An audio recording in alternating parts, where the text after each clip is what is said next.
Hi, this is Dan DeCamp from Newsweed. This is our interview yesterday, June 2nd, with Phil Rizzo. Hi, This is Mark. how are you? It's an honor to speak to you, Mr. Rizzo. Well, thank you very much. It's an honor to speak to you, Mark. Okay. So we want to do a quick interview. We know you're very busy, but we think it's important that our little media publication can at least get some of your information out to the general public. So if you want, we can get started. I'll start asking you some questions and you give us the answers. Okay. All right, great. So why are you? Are you just for my understanding? Are you going to record this for quotes? Are you going to record this? Is there an audio section to this? I just want to make sure when I'm answering questions, am I going stream of consciousness or am I just bullet pointing answers? Well, I think what the community, our community, New Jersey, is hungry for is truth. So I think you should just answer from your heart. We are definitely recording everything. Got it. Okay, that was what I wanted to know. Yeah, we don't know what we're going to use out of the recording. We're not going to trap you like many media companies will do. I can't be trapped. It's good. You know what I'm saying? We're not going to cut just a piece of something and then use that. We will honor your word and honesty, and we will if we have any audio, it'll be the entire audio.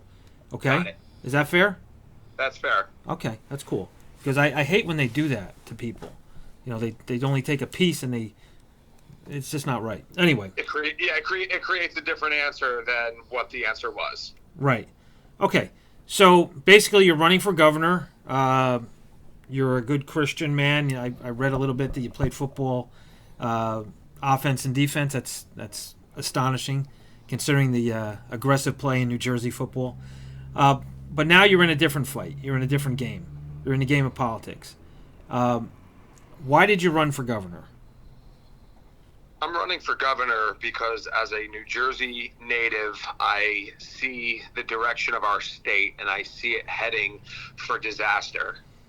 We need a very special candidate who is going to not only be tough and a fighter and firm in what they believe, but also somebody who is going to represent everybody and not just take a party line position.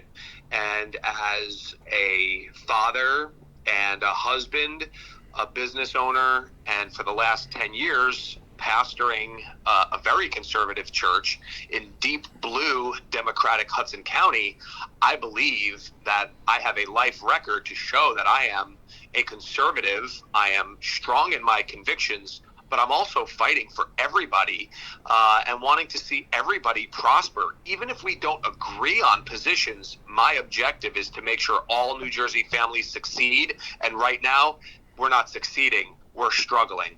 Right. I want you to know that everybody here at Newsweed, we're all sober now.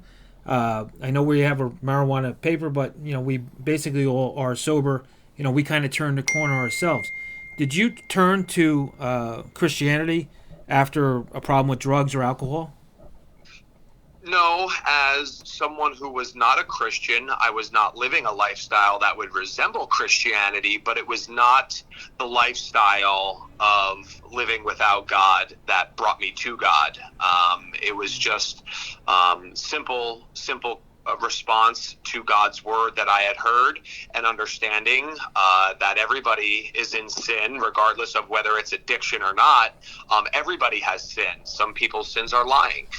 Some people's sins are stealing. It doesn't have to be addiction, but everybody needs to come to the realization of connecting with their creator. And for me, I was 23 years old, but I wouldn't assign it specifically to an addiction problem. Even though, I was your normal college kid for 4 years. So your time at Villanova had a big impact on you. It did. I had some offers. You had mentioned playing high school football. I did have some offers to play Division III and some Division II schools to play football, but I chose to go the business route and went to Villanova, and upon graduation, entered my family's real estate business. Okay, that's great. And Hoboken's the place to be for that, that's for sure. So we read about your three main issues that you want to go about in changing. One is lowering taxes. Specifically, you must be familiar with the budget of New Jersey. Can you give me two things that you would cut unequivocally, or try to cut and convince people to cut them? Absolutely. The first thing I've put on record as far as day one in my administration is we end sanctuary state policy. Under the current administration in Washington, D.C., we are not anticipating ICE showing up and impacting people's lives. But by ending sanctuary state policy in New Jersey, it becomes a budgetary issue. We can immediately begin to cut spending on those that are in our country illegally. In 2020, we have $40 billion revenue. We had $40 billion come into the state in 2020, and I have the budget, the proposed budget for 2022 sitting on my desk, billion. Well, if we're only bringing in 40 billion and we have a proposed budget of 47 billion, the obvious question is where's that $7 billion? Where's it coming from? Well, in Phil Murphy's universe, it only comes from raising taxes. He ran on raising taxes. He said, if you have an issue with high taxes, move. And so for us to bring a balanced budget, we're going to have to find $7 billion in the New Jersey state budget and cut it. Sanctuary state policy is the first one that I have my eye on, and then we'll take it from there. Okay, so that's a pretty important issue.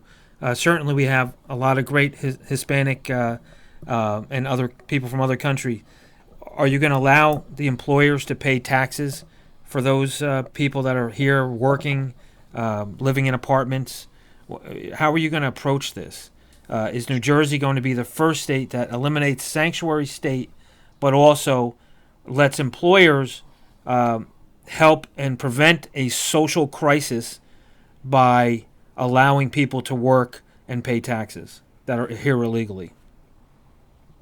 Well, again, as far as people leaving the state under the authority of, say, ICE, that is not something that I'm anticipating happening under Joe Biden. My sanctuary state policy is a financial policy. It is to make sure that we are not spending money on those that are here illegally. We have a lot of New Jersey families, particularly 33 and a third of small businesses are now permanently closed in New Jersey. New Jerseyans that have spent their life here, right. They are born and raised here. They are financially struggling. Many of them have already been financially destroyed. My sanctuary state policy is strictly a financial one, talking about expenses, spending money on those that are in our country illegally. Okay. As far as the employment, that's a completely separate conversation. But it is the same conversation, because if you can actually collect taxes from people that are here, your neighbors in Hoboken or Hudson County, they'll always turn around and say, well, those are the hardworking people. I'd like them to clean my house. I'd like them to do other types of jobs. How are you going to manage that and be realistic, Mr. Rizzo, that you have to allow employers to collect taxes and then pay to the government for these people that are here illegally? Otherwise, I know for a fact that some people that are here illegal have their own business and they're unable to pay taxes but would like to pay taxes. Now, can you come up with a business solution regarding that? Because the people are not going to just run back to their corrupt countries. They're going to stay here and work. How can New Jersey benefit, and how can people employ people by participating in the taxes of New Jersey properly? Again, there are people that are out of work. Unemployment claims have skyrocketed under Phil Murphy. And so we are going to go with a New Jersey first position. People that are here and live here and are raising their children here, and they are not in the country illegally, they are going to have the first priority. Now, again, as a pastor in urban Hudson County, I am well aware of the Spanish population. We love the Spanish population, but if they're here illegally, if they have cut the line, that is a slap in the face to those. But Mr. Rizzo, none None of them are not working. They're going to work every day, and they're going to work. I'm not talking about working. I'm talking about them cutting the line and not following the laws of our land to come here. It becomes a slap in the face to those that have waited their turn. They have done it the quote unquote right way, and now we have a pretty sizable population in America, many of them coming to New Jersey, that simply because they pay taxes, all of a sudden it's okay because they broke the law. You don't get to steal a car and then help the little old lady across the road and get out of the punishment of having stolen a car. This is not a scale. Right. We have a justice system. People should follow the law, and if they break it, there are consequences. Right, but the law in place right now by the federal government, and there's some recent laws, and I'd like to get your opinion on it. The recent law that President Biden is trying to implement is that everyone that has a child under 7 will get $300. Anyone over 7 to 17 will get $250.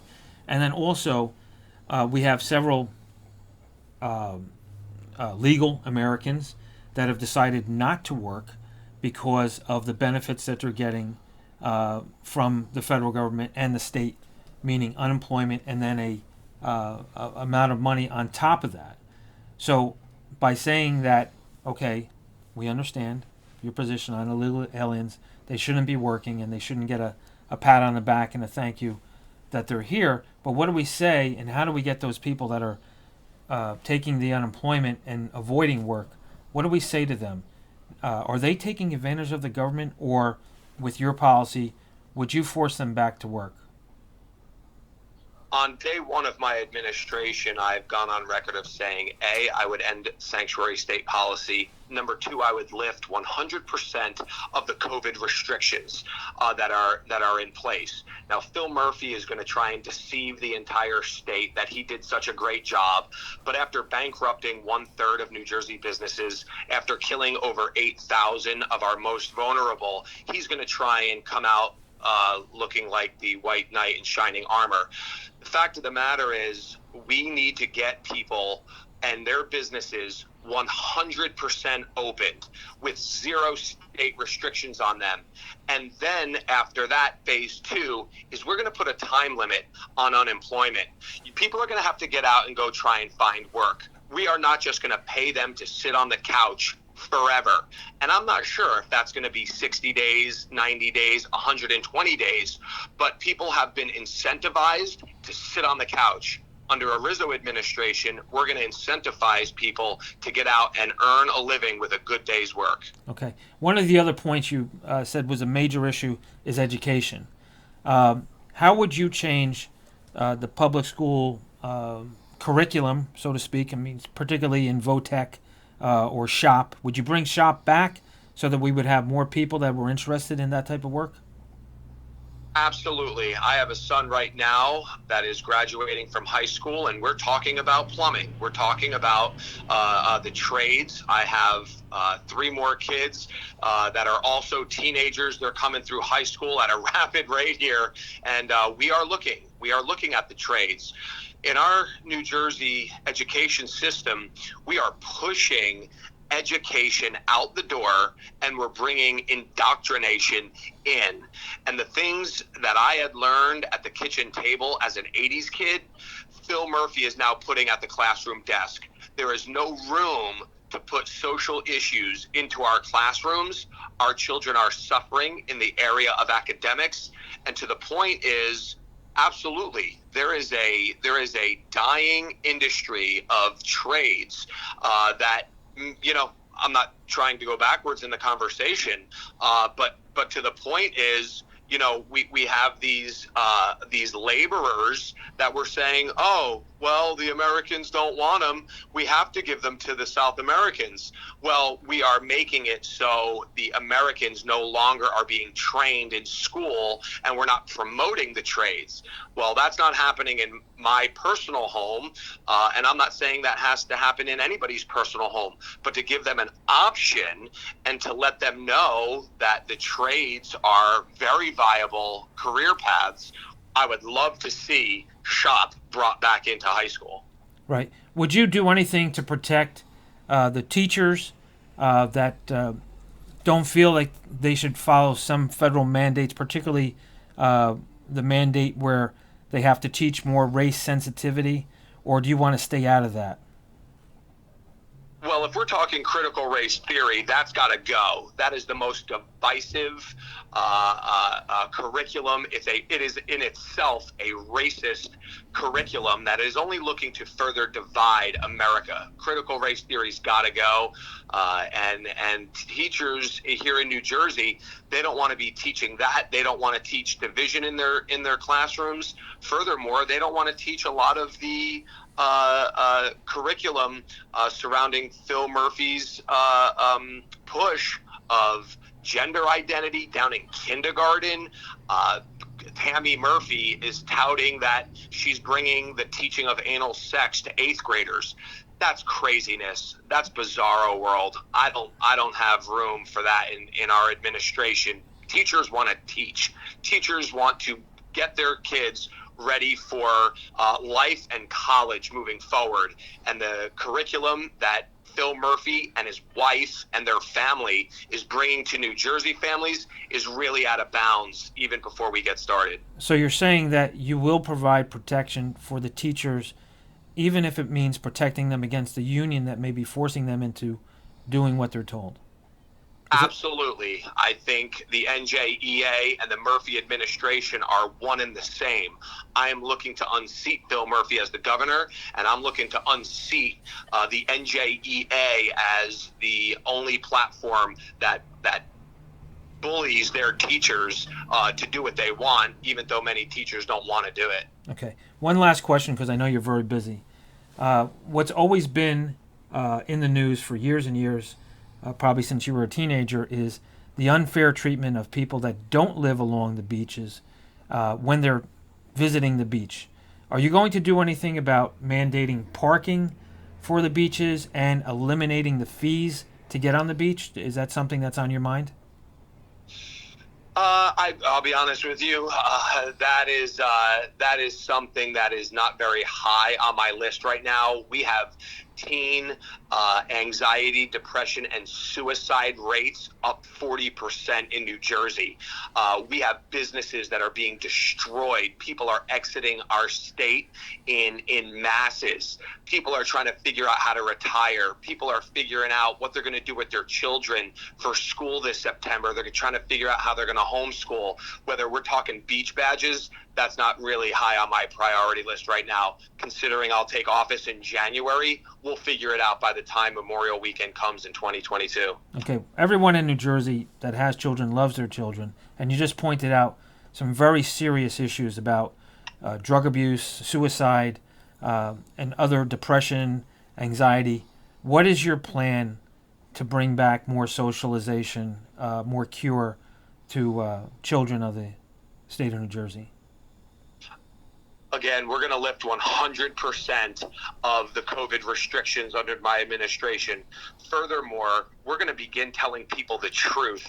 Phil Murphy has been selling fear for 14 months. They are unmasking people to go to bars and restaurants, and then they're masking children. Phil Murphy is a science denier. He's a data denier, and he has an agenda to destroy our children by masking them in school when they have mathematically right around a 0% chance of dying from coronavirus. He's not being honest. He's being deceptive, and he's got an agenda to take full control of our children. Okay. I could ask you 1,000 more questions, but I'm sure you don't have the time. I think that you've given a lot of good information to the people of the state of New Jersey. Is there anything else in particular that you'd like to say to the people of the state of New Jersey? And can you tell them what your plan is in terms of defeating the other Republican candidates as well as Governor Murphy? Sure. Well, I'm a populist. I'm fighting for both the Democrats and the Republicans, because many of the things that we discussed on this call are not red and blue issues. They're New Jersey family issues. Kids' depression and anxiety is not red and blue. That's New Jersey families. Businesses being closed and people financially struggling, that's not red and blue. That's New Jersey families. Though I'm a populist, I'm not a moderate. I can win on June 8th and plan to, because I'm a right lane conservative. I am pro-life. I am pro-gun. I am pro-police. I am pro-Trump. I am pro-military and medical freedom. I am for all the things that a conservative Republican is for. But over the last 10 years, I have ministered to Democratic Hudson County, including large populations of Spanish people. I love Democrats. I love Spanish people. I care for them and their families succeeding here in New Jersey. So not only do I appeal to the right lane base of conservative Republicans, but I message through party lines, because we're not dealing with red and blue. We're dealing with New Jersey families, and that's what I'm running on. Okay, great. I don't really have any other questions. You can always call us back if you'd like to add something. We're a very small publication. We do have a billboard on the New Jersey Turnpike, which is driving a lot of people to our site. You have full right to come back to us and say whatever you'd like to say, and we will make sure we print it or put audio up for you. We want to see people know who you are, and we wish you the best of luck, as well as all of the candidates, and I appreciate your time. You've been very gracious, Mark. Thank you very much. I appreciate it. Thank you, sir. Have a great day. Take care. Bye-bye. You too. Bye.